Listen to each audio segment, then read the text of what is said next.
Il y a quelque chose que Machiavel a observé dans les cours italiennes il y a 500 ans, que la psychologie moderne vient tout juste de confirmer avec des données brutales.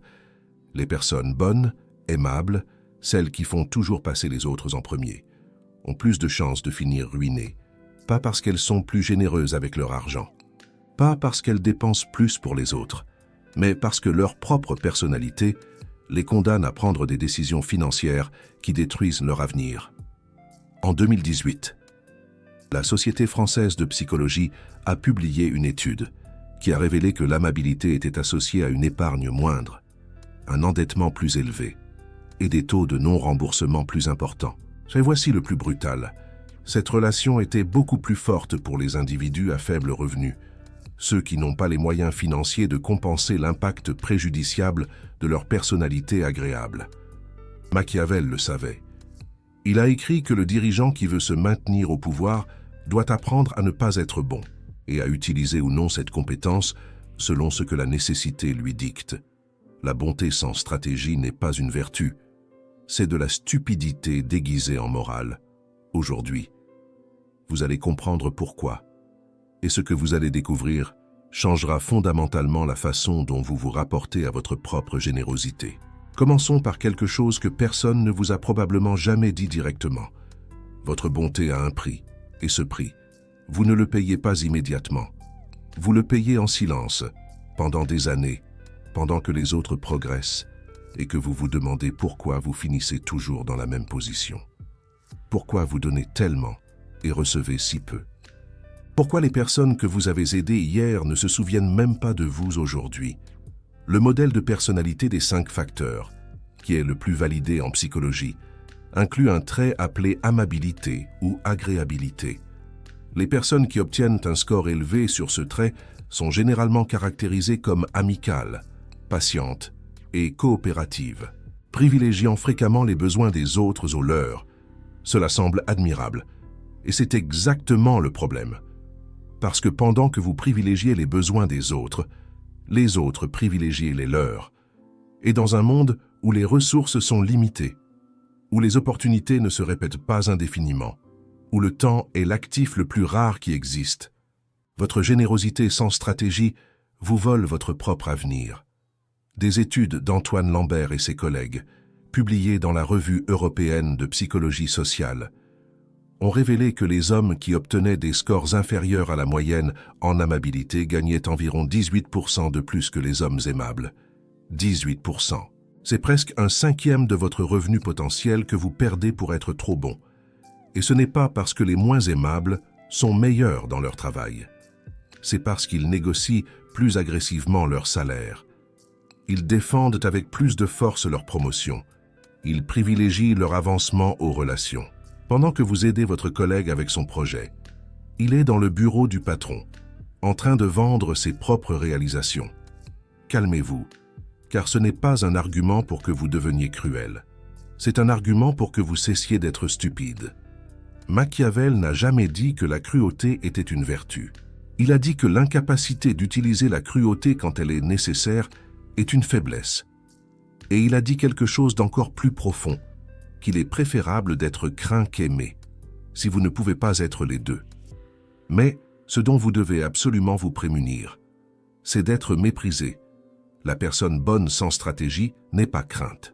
Elle n'est pas aimée vraiment, parce que l'amour qu'elle reçoit est contaminé par l'utilité qu'elle procure, et elle finit fréquemment par être méprisée, parce que les gens perçoivent intuitivement une faiblesse chez celui qui cède toujours.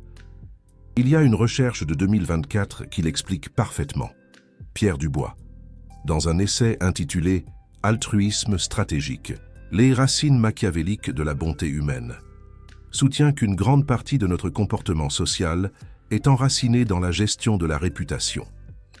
Les incitations subtiles de la gestion de la réputation expliquent pourquoi l'altruisme humain est à la fois sincère et stratégique. Relisez ça. Sincère et stratégique. Ce n'est pas que la bonté soit fausse. Ce n'est pas que tout le monde soit des manipulateurs conscients.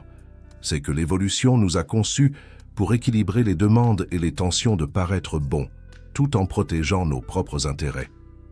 Dubois écrit que nos instincts moraux sont beaucoup plus machiavéliques que nous ne voudrions l'admettre. Machiavel avait raison à ce sujet. Même si la plupart d'entre nous ne sont pas consciemment machiavéliques, le problème n'est pas d'être bon. Le problème est d'être bon sans comprendre le jeu auquel vous jouez. Pensez-y de cette façon. Imaginez que vous jouez aux échecs contre quelqu'un qui connaît toutes les règles, alors que vous croyez jouer aux dames. Chaque fois que vous déplacez votre pièce en pensant que vous faites un mouvement valable, votre adversaire vous mange des pièces que vous ne saviez même pas que vous aviez en jeu. C'est ce qui arrive quand vous êtes bon sans stratégie. Vous jouez à un jeu différent de celui qui se joue réellement. La recherche sur le machiavélisme en tant que trait de personnalité révèle quelque chose de fascinant. Les personnes qui obtiennent un score élevé sur l'échelle de machiavélisme déguisent leur égoïsme et feignent l'altruisme en présence des autres, mais réalisent leur intérêt personnel lorsque les autres n'observent pas leur comportement. Ceci est appelé altruisme compétitif ou gain de réputation. Et voici ce que vous devez comprendre. Pendant que vous êtes véritablement bon à tout moment, les autres sont stratégiquement bons seulement quand cela leur convient. Et de l'extérieur, les deux comportements semblent exactement identiques. La différence est qu'ils construisent leur position pendant que vous dépensez la vôtre. Gardez ça, parce que ça va prendre tout son sens quand je vous expliquerai comment changer ça. Il y a un concept en théorie des jeux qui explique pourquoi la bonté pure est une stratégie perdante. Dans le dilemme du prisonnier répété, où deux joueurs doivent décider s'ils coopèrent ou font défection à maintes reprises. La stratégie de toujours coopérer vous transforme en ce que les chercheurs appellent un pigeon, un imbécile facilement exploitable.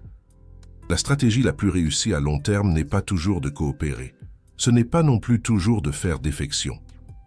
C'est une stratégie mixte que les chercheurs appellent œil pour œil.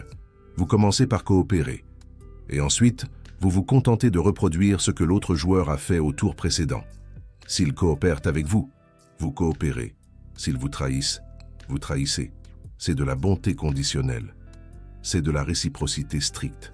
Et c'est la stratégie qui domine dans les simulations évolutives à long terme. Les normes de réciprocité et de justice sont beaucoup plus robustes que l'altruisme pur, parce qu'elles sont moins exploitables, et donc moins coûteuses. Mais la personne bonne sans stratégie n'opère pas ainsi. Elle continue de coopérer même après avoir été trahie. Elle se dit qu'elle est la personne la plus grande, qu'elle prend le chemin le plus élevé. Il y a quelque chose que Machiavel a observé dans les cours italiennes il y a 500 ans, et que la psychologie moderne vient tout juste de confirmer avec des données brutales.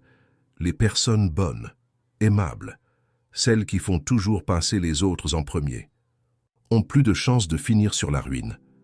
Pas parce qu'elles sont plus généreuses avec leur argent, pas parce qu'elles dépensent plus pour les autres, mais parce que leur propre personnalité les condamne à prendre des décisions financières qui détruisent leur avenir. Elles pensent que leur bonté finira par être récompensée. Et pendant ce temps, leurs comptes bancaires se vident, leurs opportunités disparaissent.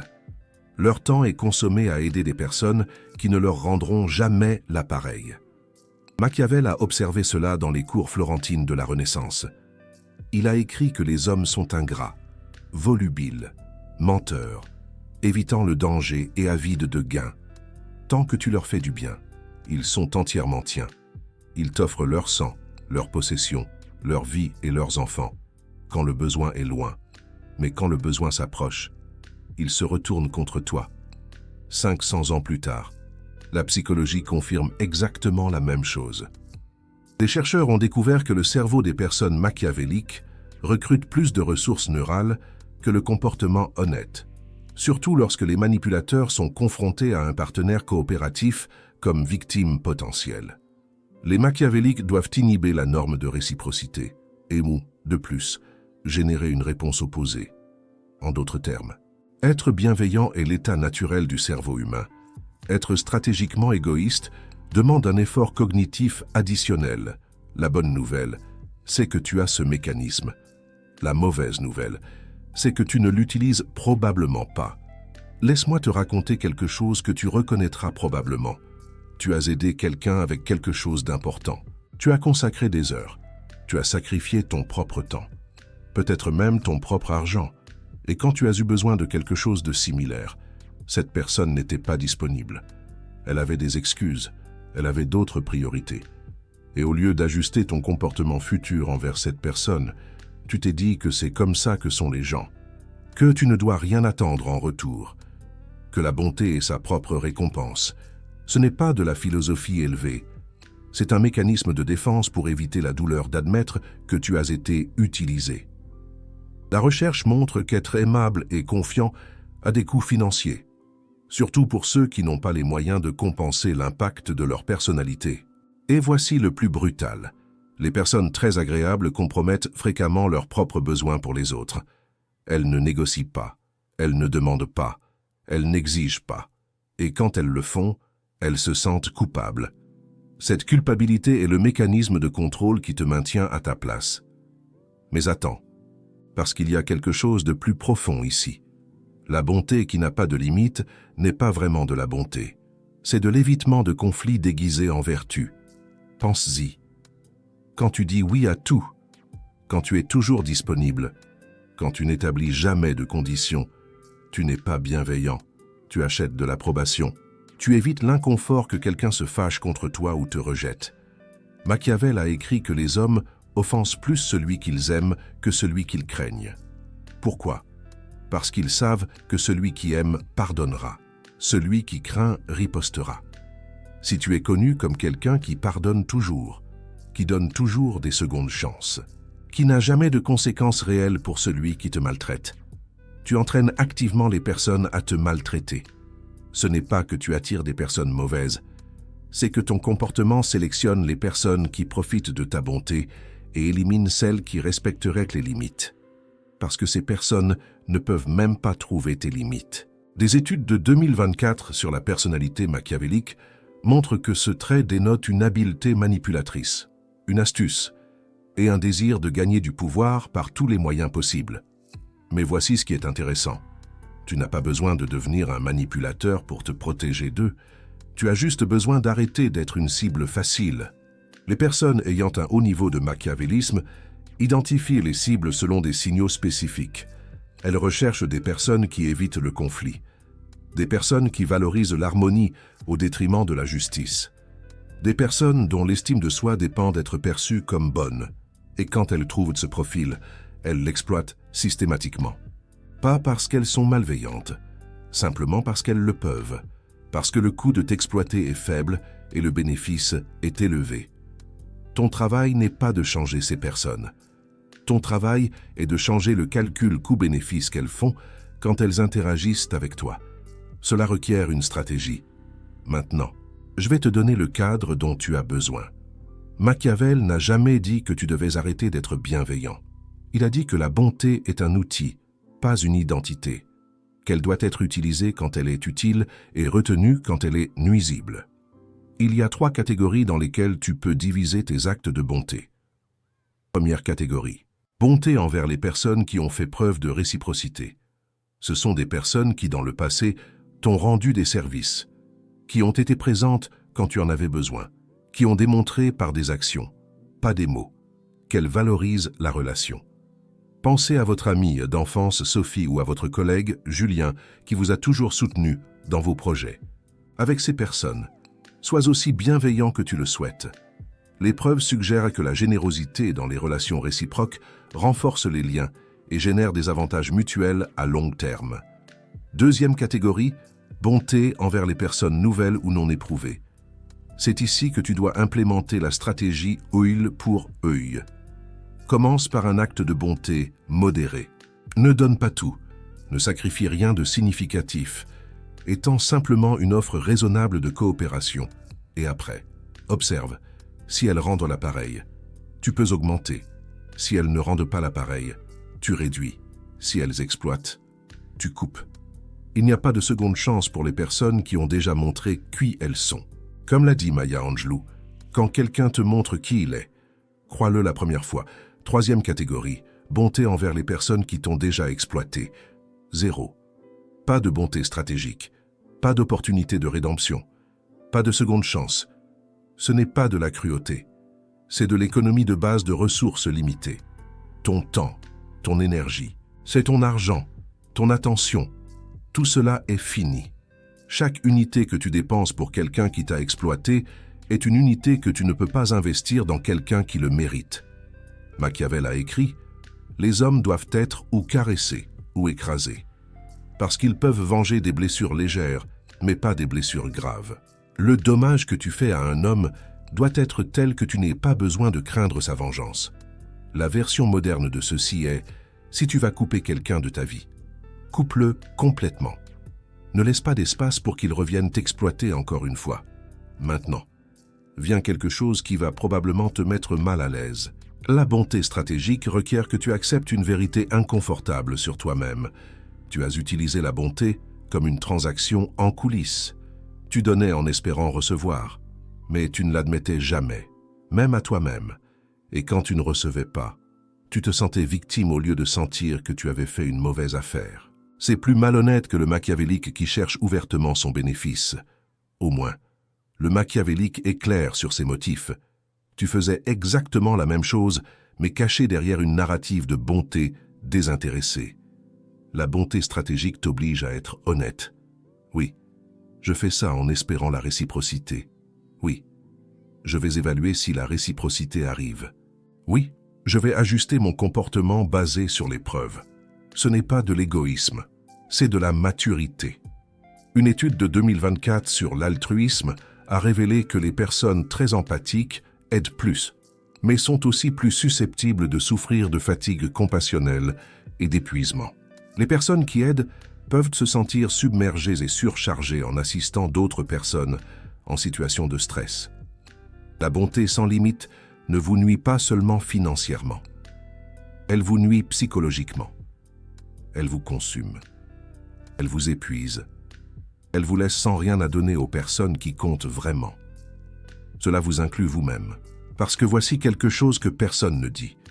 Vous avez l'obligation de prendre soin de vous-même en premier, pas par égoïsme.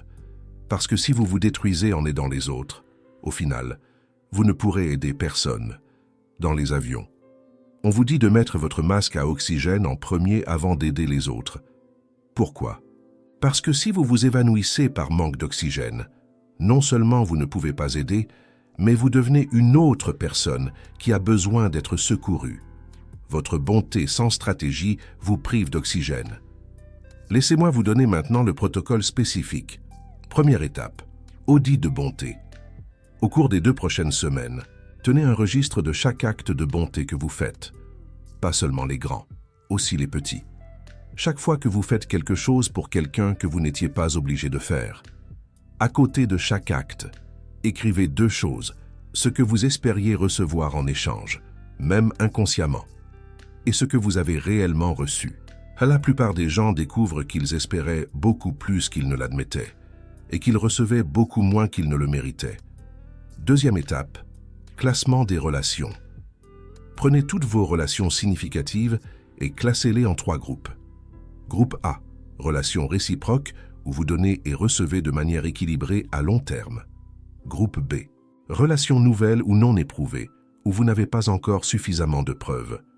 Groupe C, relations où vous donnez consistamment plus que vous ne recevez. La majeure partie de votre bonté devrait aller au groupe A, bonté modérée et évaluative au groupe B. Le groupe C devrait recevoir minimum ou 0. Troisième étape, établissement de limites. Pour chaque personne du groupe C, établissez une limite claire. Cela peut être d'arrêter de rendre service.